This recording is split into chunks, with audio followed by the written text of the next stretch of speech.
Sizге айтып бере турган окуям, хикаям биздин окуу учурубузда болгон. Мед университетте, мед академияда окуган учурубузда бизге бир жаңы мугалим келди.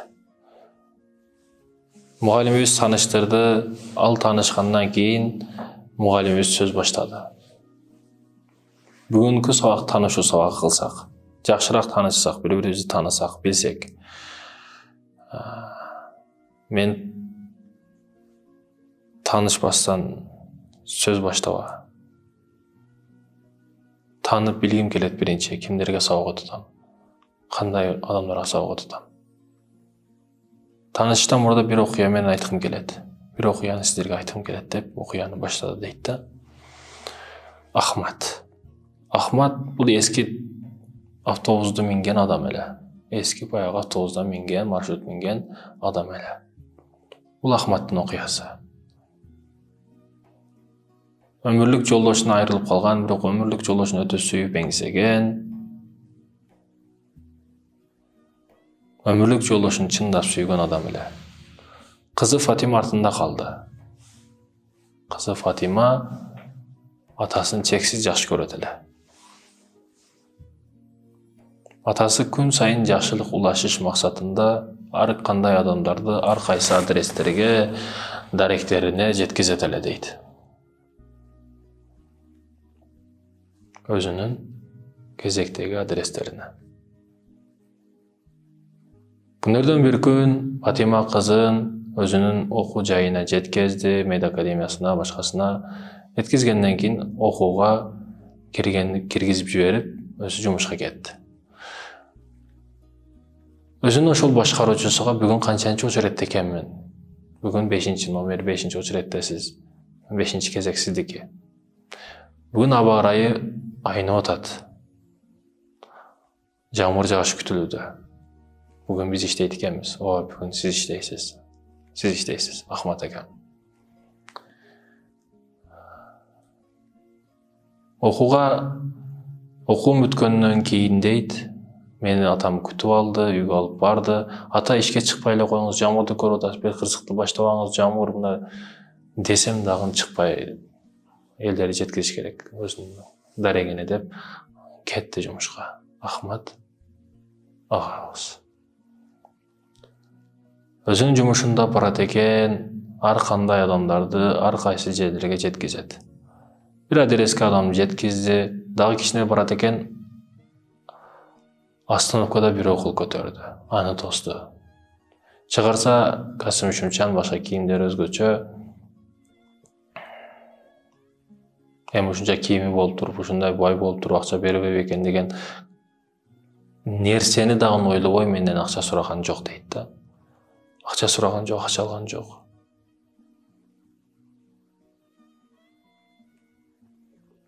Не болду сизге? Эмне болду? Деп сөз салышты баштады.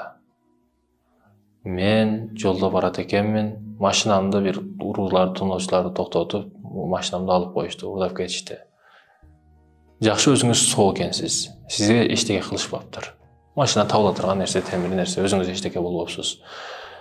Сизди кайка алып барыш керек? Милицияга алып барайынбы? Жок, биринчи үйгө алып барыңыз, үйдөгүлөргө айтайын, анан милицияга өтүп барабыз экөөбүз деп сүйлөшүп кетип атат экен.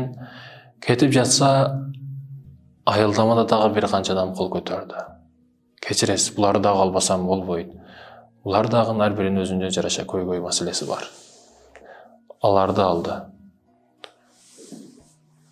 Алар дагы сөз баштап, рахмат сизге, жакшы токтодуңуз. Бир автобус токтоду бизге. Өтө жол автобусту көп күттүк.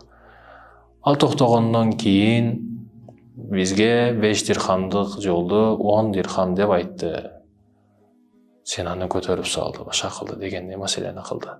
Ан жолдо барып жатканыбызда машинасы бузулду, автобус бузулду, ал жагын бул жагын чукуду, бирок машина оңолгон жок. Бактыбызга сиз келип калдыңыз.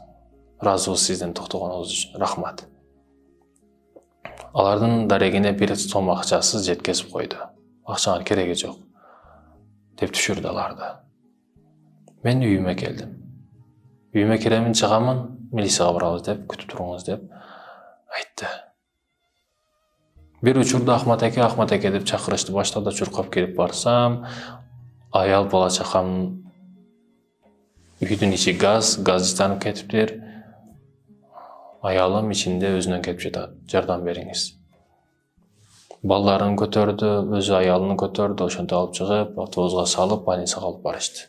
Больницага өз убагында жетип барганына байланыштуу өздөрү эч нерсе болгон жок, жалака жеген жок эч кимсе. Эч кимси зыян тарткан жок демекчи да.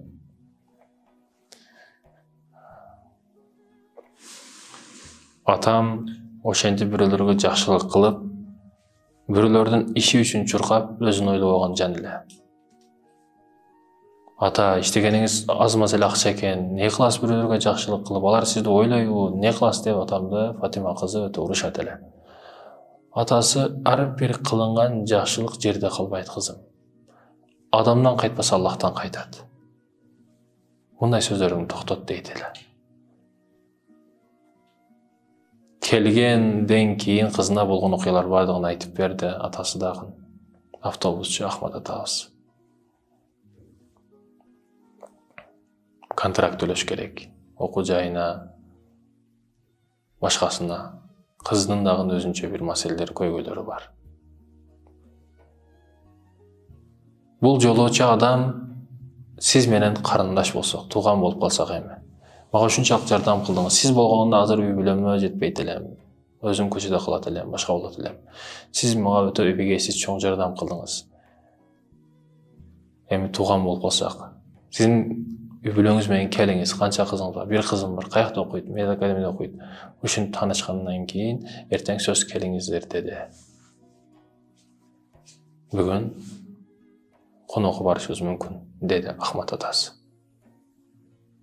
Фатима кызы окууга барды, окууда отурат экен, контракты ушул дагы бир экөөсү эле төлөй элек. Калган бардыгы төлөнгөн жарымы. Бир учурда чакыруу келди. Директор сизди чакырып атат, Фатима. Баланча кыз, Ахмат кызы Фатима сизди чакырып атат деген чакыруу болду. Туфли тарак деп алдында басып кетип жаткан эженин оюмду бөлүп, өзүм коркуп, эми айда берет экен деген ой менен кыжалат болуп кетип жаттым эле. Директор кабинетке киргизди.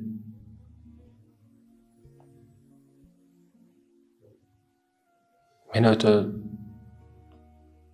жакшы мамиледе күтүп алды. Сиз Ахматтын кызысызбы?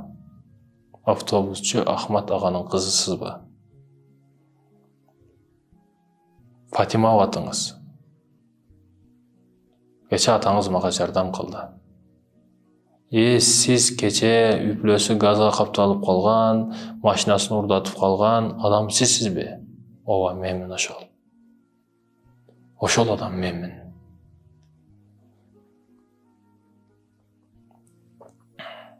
Ошо урдаткан, газга кабылган адам менмин. Атаңыз мага өтө чексиз чоң жардам көрсөттү. Биз эми тууганбыз. Сиз мени кызымдайсыз. Эмне маселе болсо, университетте эмне көйгөй болсо мага айтып бериңиз. Университетimiz siz үчүн ар дайым ачык. Эмне маселе болсо мага кайрыла бериңиз. Атаңыз менен бүгүн үйүбүзгө сөз сукунууга келиңиздер деп айтты дейт да. Ошол Ахмат кызы Фатима менмин деп сөзүн бүтүрдү. Мед академияда сабак беришке жаңы мухалим болуп дайындалган эжекебиз сөзүн ушинтип бүтүрдү дейт да. Урматтуу Мусаман Бертуганым, биз жакшылыкты майда дебейли, жакшылыкты көбүрөөк улашайлы. Күнөөнүн кичинекейи болбойт дейт го, ошол сыяктуу жакшылыктын да кичинекейи болбойт. Кичинекей болсо да жакшылык кыла беришибиз керек экен. Жакшылык кылышты токтотпошубуз керек экен. Адамдын колунан жакшылык келет. Чындап адам болуш үйрөнүшүбүз керек.